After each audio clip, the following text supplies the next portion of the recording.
Right, welcome.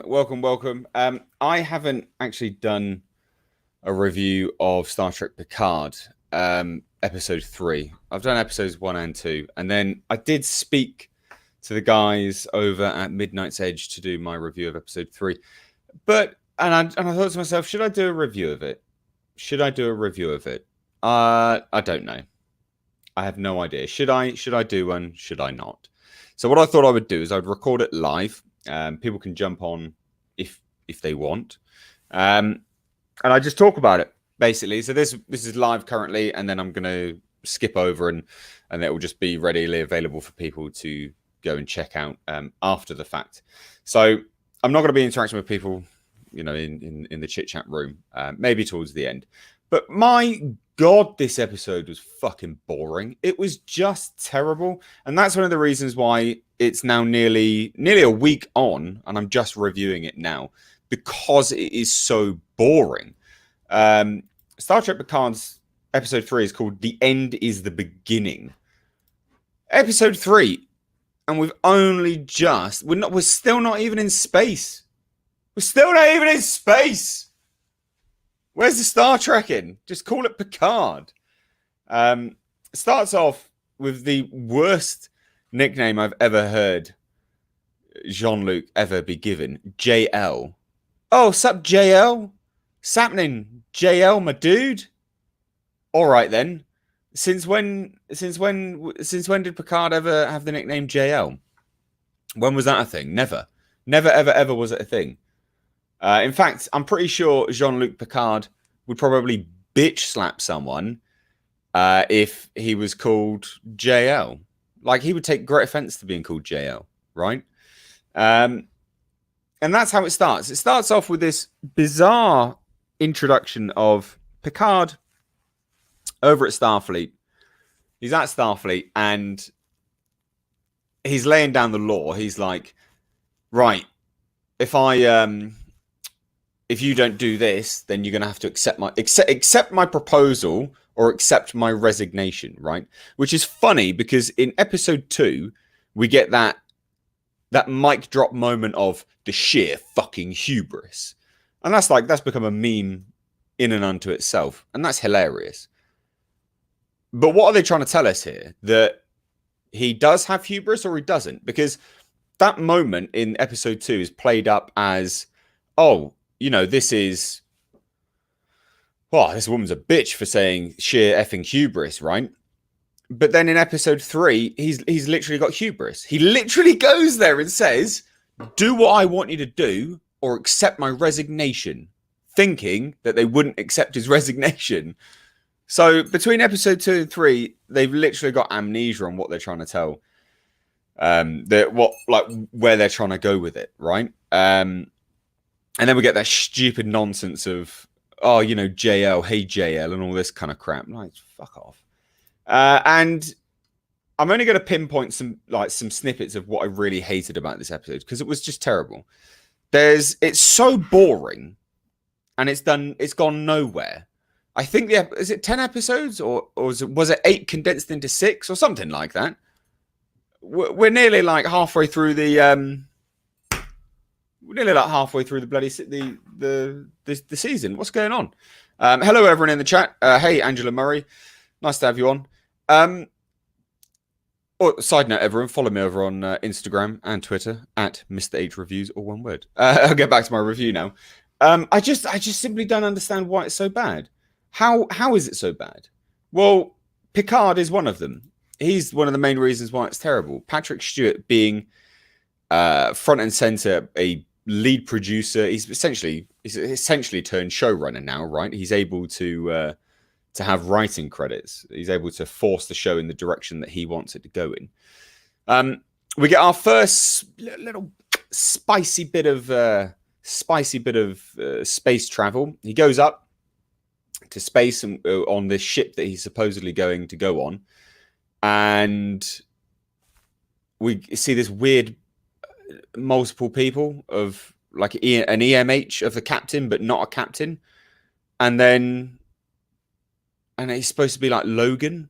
This is whoever designed the character of that captain and did the casting and the costume design and everything, loves Logan, Wolverine. Clearly loves Logan and Wolverine, like absolutely.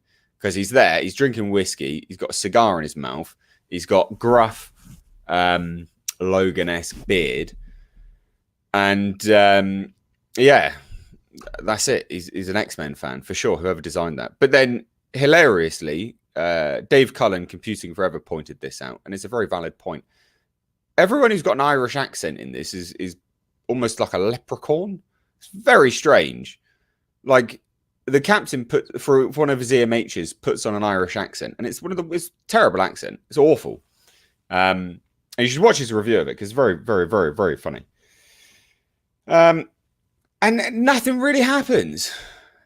Picard allows himself to get spoken to like shit by everyone, and a lot of people keep pointing out that it's all women and stuff like that. And I guess it is to a certain degree, but and I'm not anti-women, but the showrunners have painted themselves into a really awkward corner because they want all of the women to be in charge in this show.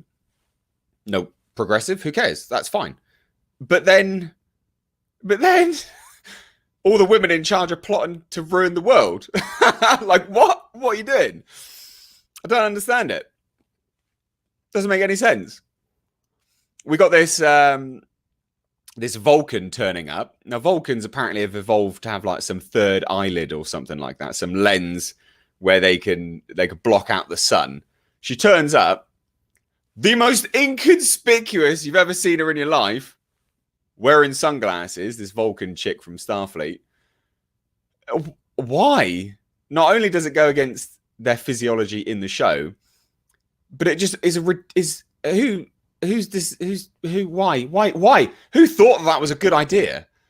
Who thought it was a good idea to have Vulcan lady rock up, bright yellow uniform, pitch black shades on, looking super inconspicuous there, love. I mean, no one's going to notice you, are they? Did you see anyone looking a bit weird around here? Yeah. The woman in a bright yellow Starfleet uniform with sunglasses on. Yeah, the Vulcan. The Vulcan that actually doesn't need sunglasses. That was a little bit out of place, wasn't it? That was a bit odd. It turns up that was that turns up to the scientist chick of the Daystrom Institute. And then somehow she miraculously, the scientist then turns up just in the nick of time to an incident that's happening at Picard Manor. And the incident at the Picard Manor is between like the Jard Vache or something like that. I don't even know what it is. And they're literally playing it up. For those not in the UK, you don't realise this, but in the UK, there's like a class war, I guess. It's not like a class war, but there's like a class privilege between Southerners and Northerners and things like this. And Northerners are depicted, generally speaking, as being stupid, ignorant, and all of that. And I kid you not, Patrick Stewart has injected that politics, that social commentary, into Picard. The Jard Vache was prominent, brow structure and stuff like that. A bit portly, bit fat.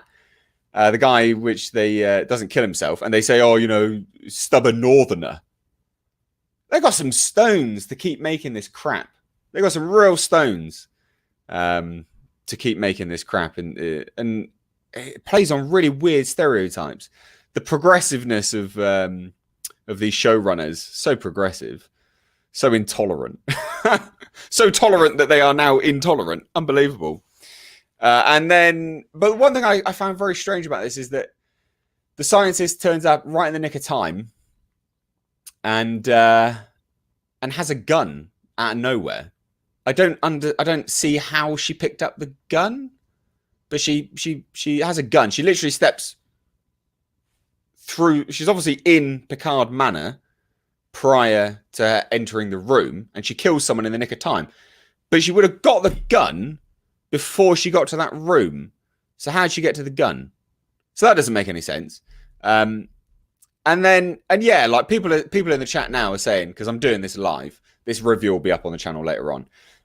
People are like, oh yeah, JL, just the most ridiculous name I've ever seen in my life. And from there we see a little bit more of emo Romulan. He's up in space banging his cyborg bride, or whatever it is that thing is now. The reincarnation of Data that's going to be a strong woman. And we get some bizarre, what's considered, I don't really understand. Ex-Romulan Borg is now playing with tarot cards, but then thinks that can somehow see the future but not see the future. There's an awful lot of destiny going on in this series, where I don't think there was any destiny before. Was there much destiny in Star Trek? There wasn't really. Destiny and mysticism and stuff like this. There wasn't really any of that stuff. So it's trash. Like, it's so boring. It's done nothing. It's gone nowhere. We don't really know anything that's happening. And I'm all for very slow burns, and I'm all for subversion of expectations and slowly building up to a story. But this is 3 episodes in. They're like 45 minutes long, right? Without adverts. They're like 45 minutes long. And nothing has happened. Jean-Luc Picard's been told off by a bunch of women. He's kind of assembled a crew, but not. He's now... It's literally all the old favorites. It's like a best of... It's like a best of compilation. Can we get Jean-Luc Picard to say engage? Oh, we got him to say it. Or, something like this. It's like, oh, God. It's terrible. The show's crap. It's so bad. And the reason why that this stream is called Picard Episode 3 was so boring, it's taken me this long to get round to getting the energy to review it because it was so boring. I watched it the day it came out. I did a live stream with Midnight Sage, and it's just boring. I'm hoping Episode 3 something happens. And I really like the earnest approach to Star Trek, The Next Generation, and the original series. Nice, slow, steady. We're just kind of slowly pan around, like nice earnestness. You do a little bit of politics here, a little bit of politics there. Save the world here, save the world there. But are they painting him out to have hubris or not? Because he does have hubris, clearly. Anyway, I'd love to hear all your thoughts.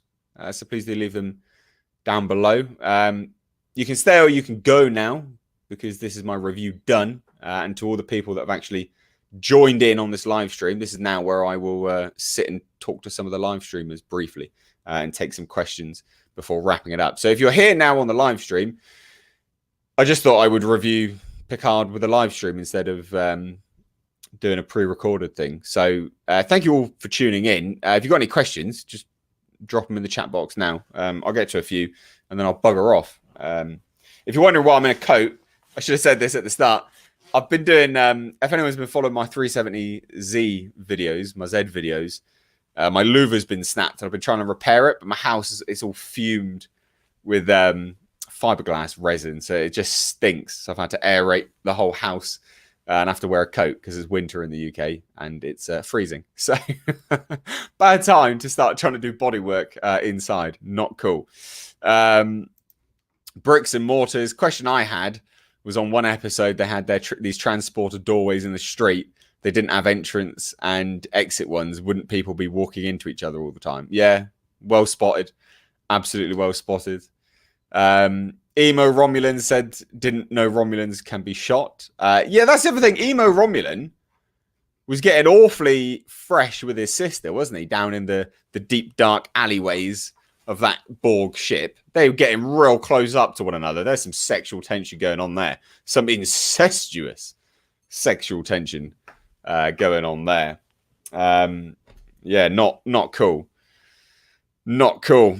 Show more Romulan ships and save the show. They just... it's terrible. It's just bad. Hey, Mr. H, do you know Springtrap from Five Nights at Freddy's? I've never played Five Nights at Freddy's. It's not I'm not down for that. Before you bugger off, thanks for the fun videos. Always enjoy them. What do you think about Hugh's appearance? Or yeah, fine. Like, if anyone's going to come back, like, Hugh would probably come back, right? I don't hate the fact that Hugh's there, but I do know rumored what they're going to be doing with him. Don't think you'll like it. So, yeah. Right, I'm going to go now.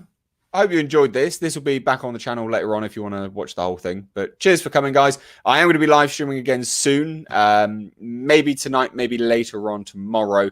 I normally live stream on Mondays. Couldn't live stream. Doggo was a little bit unwell. Please do follow me over on Twitter and Instagram at Mr. H Reviews if you want to stay up to date on all my nonsense. I did update a bunch of people on Twitter as to why I didn't live stream on Monday. Anyway, guys, thank you. Take care.